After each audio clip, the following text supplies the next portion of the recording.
Resposta Católica de hoje, gostaríamos de responder à pergunta do Luiz, que quer saber como é possível identificar um gnóstico numa comunidade católica. Bom, antes de responder à pergunta do Luiz, precisamos definir o que é um gnóstico, não é verdade? Bom, historicamente falando, poderíamos reduzir, o conceito de gnóstico em duas características básicas. Primeiro, a pessoa crê que este mundo, a realidade na qual nós vivemos, é uma realidade má, opressora, que nos escraviza.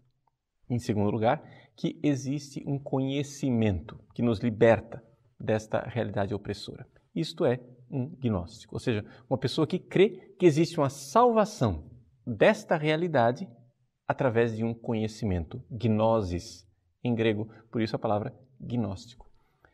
Pois bem, esta realidade ela se manifestou ao longo da história de várias formas diferentes. Pode existir, por exemplo, um gnóstico de índole religiosa, ou seja, o gnosticismo antigo, que era religioso e via claramente que existe um Deus mau, um demiurgo, que criou este mundo, e um Deus bom, que me dá um conhecimento e que liberta as almas da prisão deste mundo, para então, pelo conhecimento, nós irmos para a salvação. Esse é o gnosticismo clássico, histórico. O que acontece é que esse movimento gnóstico ele foi se transformando ao longo da história. Ele não somente existiu na Antiguidade, durante a Idade Média nós tivemos os cátaros, durante o Renascimento tivemos várias manifestações dele até os dias de hoje. E ao longo da história houve uma gradual secularização do gnosticismo, ou seja, o gnosticismo foi se transformando em gnosticismo ateu ou materialista. Isso quer dizer o seguinte, que existe um ódio fundamental contra a estrutura da realidade, que na antiguidade era devido ao Deus mau que fez esse mundo. Mas hoje em dia, pela secularização, a estrutura da realidade, que é má, não foi necessariamente criada por um Deus, foi criada talvez por uma ideologia. É o chamado sistema opressor da ideologia dominante. É, na linguagem de Hollywood, a Matrix, o Matrix. Não é? Ou seja, uma realidade, um programa que nos acorrenta no mundo errado. Então, pela gnose, ou seja, pelo conhecimento teórico, pela ideologia, nós nos libertamos. Esse conhecimento teórico, no mundo secularizado, é chamado de teoria crítica. Ou seja, nós precisamos ser críticos e não podemos aceitar essa visão burguesa e opressora do mundo. Precisamos destruir. Daí vem o desconstrucionismo. Daí vem essa vontade, esse ódio radical, essa vontade destruidora que quer pôr abaixo a civilização ocidental e, por consequência, pôr abaixo a Igreja Católica, a religião, o cristianismo.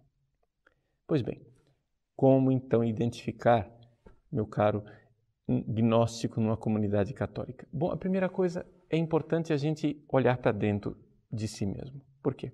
Porque todos nós somos tentados, todos nós temos uma certa tentação gnóstica.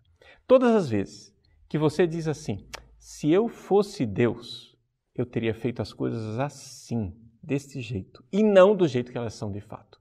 Ali você tem uma tentação gnóstica. Ali você tem, talvez, não somente uma tentação, um pecado gnóstico, um sistema gnóstico dentro da sua cabeça. Quando você se faz conselheiro de Deus, quando você se coloca no lugar do Criador e então decide, eu sei como o mundo deveria ser.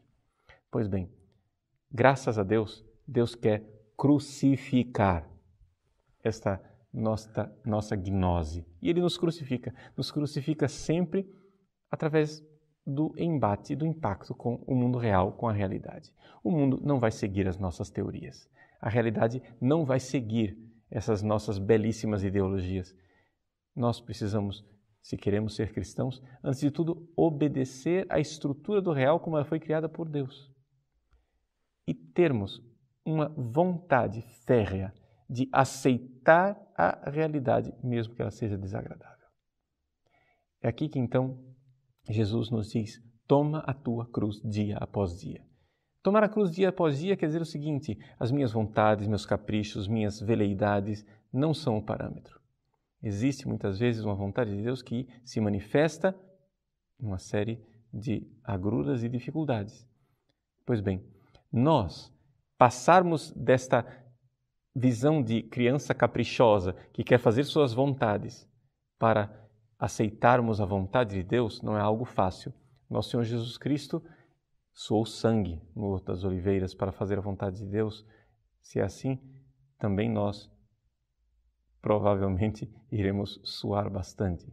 Mas é esta a finalidade da vida cristã.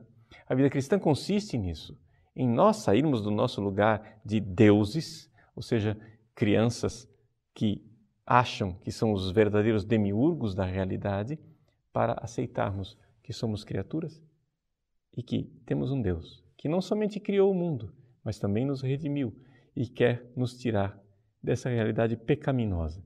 Deus nos salva, mas não somos salvos por um conhecimento, somos salvos por um acontecimento, o acontecimento salvífico de Cristo que morreu na cruz para nos libertar de nossos pecados.